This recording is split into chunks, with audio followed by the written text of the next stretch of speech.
osoo dibata takkayyuun dibatiniin duratti wantoota kanniin beekuu qabda. Assalaamu alaykum wa rahmatullahi wa barakaatuh. Hordoftoota kiyyaa warri viidiyoon kee jalqabisiin bira ga'e laayik na godha. Warroonni immoo laayik na gootan koomentii na barreessitan hunda keessanuu isin jaaladha. Arranarraan bareenne gidee takka fataa jedhuun hin jirti miree fataa jedheeti. Yaa fataa jedhu barbaadeeti narra bareedeera. Ayee wanni raashin yaasa'u barbaade naayit kireemii fi wantoota akkanaa kanarraa jechuudha. Awwaala dibataan duratti obboleeyyan kiyya gaarii fi qaalii irra caalaa namaa fuula isaa waan hedduu dibata. Garuu isan dhiisa. Kireema hedduu fayyadama. Garuu fuulli isaa ima bada. Maadiyaatii isa baasa. Bugurii isa baasa. Kaan jedhaniin kun yoo ordinarii jedhan ordinarii bira. Kun yoo seentellaa jedhan seentellaa bita. Kun yoo laaroochi jedhan laaroochi bita. Moisturizer yoo jedhan seeraaf yoo jedhanii martinuu a lot of many things kireemota garaagaraa itti fayyadamtan. Tokkollee garuu isin hin fayyadu. Wanni akkasii isin hin qunnamne ofii dibata gatii gurguddaa dibattan ofii fuulli keessan achuma yookiin immoo fuulli keessan inumaa badaa deema. Iccitii kanarra isin hima dhiyeenya kanan beeke anis waan kana waa isin gaafadhu bareedu fuula keessan bareechifachuu barbaadamoo qodaa uumamaa bareedaa barbaadan awwarra qodaa uumamaa bareedaa barbaadu qofan barbaadu uumamatti qodaan ilma namaa kun hedduu bareeda rabbilee quraana keessatti maal jedha walaqad karramnaa banii aadam jedhee kabajateen guddate eega dubbate booda laqad khalaqnal insaana fi ahsani taqwiim jedha haala bareedaa irratti ilma namaa kana uumee jedha.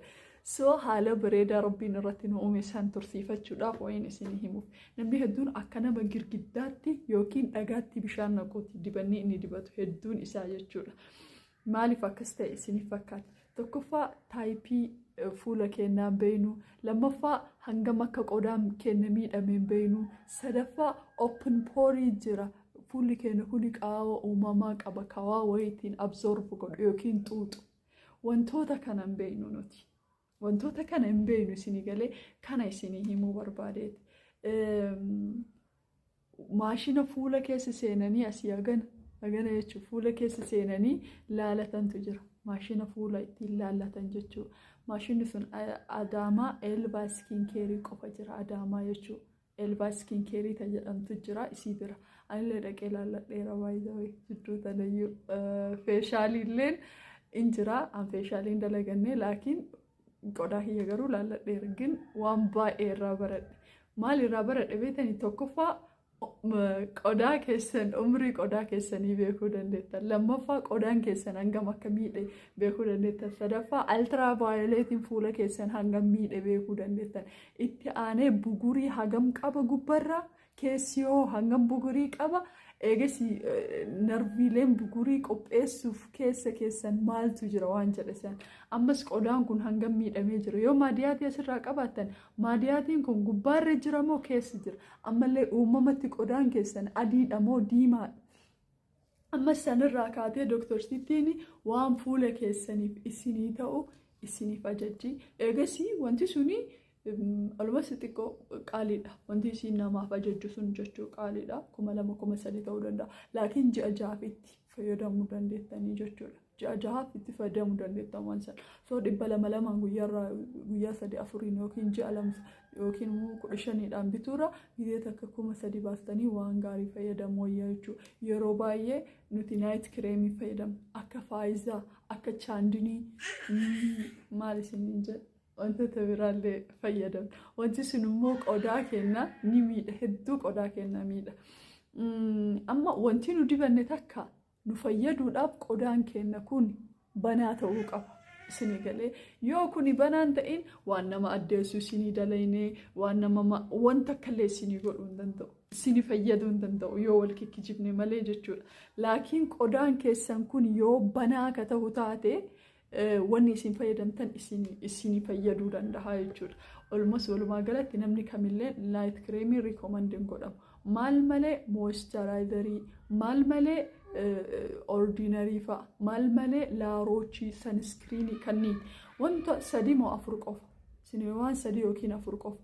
yoo viidiyoo kana bal'ina isaa ka barbaadan taate waa'ee isaa diiteelii akka waa'ee qodaachi ilaalamanii yoo ka barbaadan taate ani kiyya liinkii fudhadhee jira waan ta'eef bakka haayid gochuu danda'u yookiin piraayiveesii kiyya irraa baasee kiyya isin mul'isuu danda'a qodaa fuula kiyyaa maal akka laalladhe maal akkanaan jedhan liinkii asirraa qabu waan ta'eef isinitti mul'isuu danda'a waan dhugatti wanni kun isin fayyada jedheetiin yaaduuf olii gad deemtanii bakkoota garagaraatti mallaqa keessan fixuurra achi dhaqaatii qodaa fuula keessanii beeka egaa qodaa fuula keessanii gosa qodaa fuula keessanii beektan booda immoo wantoota isinii ajajamu godha yoo fuulli keessan qodaan isaa daffanamaadha ta'e homaa wanni isin fayyadu hin jiru waan feetanii loo dibattan achuma jechuudha.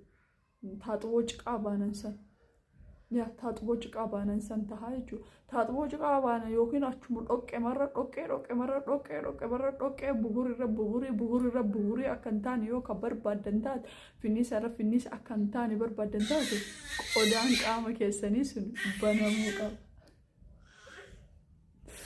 Namni ta'utu jirti qodaan qaama keessanii suni banamuu qaba. Isinii galee qodaan qaama keessanii isin immoo kabanamuun feeshaaliidha. Feeshaaliin bakka maraan jira daamaa keessa almost 3-4 feeshaalii gaarii tahee fi hiriyaa tiyya takka waliin dhaqee isin fayyadamte tokkoon jira rikomendeeshin gochuu danda'an yoo ka barbaadan taate garuu hangam barbaadanii waan hin beeknee fi ambaayizawii beeksisa akkanaa kana dalaguullee numa danda'a. Anaafis faayidaadha yoo beeksisa dalage mallaqa irraa fudhadhaan faayidaadha. Laakiin anummoo wabillaahi al'aazim beeksisa miti kan dhufee asitti isiniif rabbiin tokkichi natti shaahida. Takkaallee beeksisa namaa dalagee saantimii takka namarraa fuudhee hin beekan. Wallaahi al'aazim nama lamaa dalage tokko halaal chikiniidha takka immoo najaat koofii lachinuu mallaqa irraan fuudhan. 0.5 saantii mal taqabbalኳቸው እኑማ takka rabbiin taateef nama 100 takkaa fi 20 laaleef maal taqabbalkwaatin ምክንያቱም that's all of my business itti yaadee waan san waan hin godhiniif isiin adeeggare jennaan hin deeggare soo namni tokko itti namni asirratti waa wayii mooqa jedhee dhufee haasa'u waan wanni akkasinitti fakkaata just beeksisa akkasinitti fakkaata sirriidha beeksisni karaa hedduun dalagama laakiin immoo beeksisa dalaguun illee badaadha jechuu kiyyaa miti almas maallaqaa sokkee halaala nama rakkoon qabu waan haraamta akka beeksisiin malee jechuudha. Haa ta'u garuu kun dhimma fayyaa keessaniiti waan ta'eef hin dhufee isinii hima. Kana fayyadame homaanaan goone fuulli kiyya bugurii qaba. Anamma bataamitti fuulli kiyya bugurii qaba. Innaa buguriidha jedheetiin hin dhaqetu wayitii qodaa kiyya laallamuudha qosan jechuudha. Laakiin maalaan jette fuulli kiyya bugurii uumamatti hedduun qabu na laakiin saamunaan itti fayyadamtutti sensitiivii waan ta'eef qodaan kee saamunaa santu si miidhu jira. Combination skin is sensitive da munan qoda santu simidu jirana just isinu natti mun qabdu rabbi mata kiya kana yaradu ba isinu natti mun qabdu beeka waan ta'eef jechuudha maaliif liinkii si kennite achi keessa seente qodaan kee maal akka ta'e fakkeenya umrii kiyya nagaafatte qodaan an umrii qodaa an qabadhee deemuu natti himte salphate dhugaa dubbachuuf jechuudha. Maaliif dhaloota kiyyan beekaa qodaan kee sadarkaa kanatti hagana miidhameera alhamdulillah garuu dassina yaale maaliif beekuu kiyyaaf jechuudha. Isinillee waan kana deemtanii dhukkuba keessa yoo beektanii jirtan fayyaa argachuun salphaadha jechuudha. Soo kana isinii himuu barbaade naayit kireemii wala faayizaa wala jinniin tokko kaansar kooziidha wanni isin fayyadamtan kun qodaan keessan bocee diiniin akka malee isin godha. Kanarra qodaa keessan fayyaa ka qabu.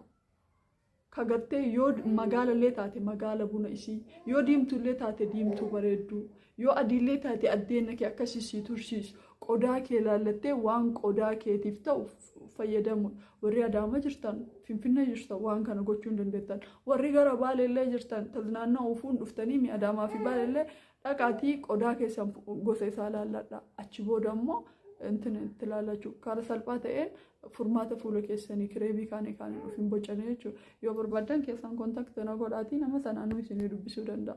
Warra qodaa namaa laaluufame jechuudha. Birrii 1,500. Yaa kan ittiin laalan ammarratti 1,500. Birrii dhiqishuudha. So obviously sokkee. So kanaafuu dhaqaatii irraa fayyadamaa jechuu barbaadeetii har'aa faganumaan isinitti taasisuu barbaadeetii kireemota akkanatti fideetiniin isiniif haasaa amma booda. Assalaamu alaikum wa rahmatullahi wa barakatuh.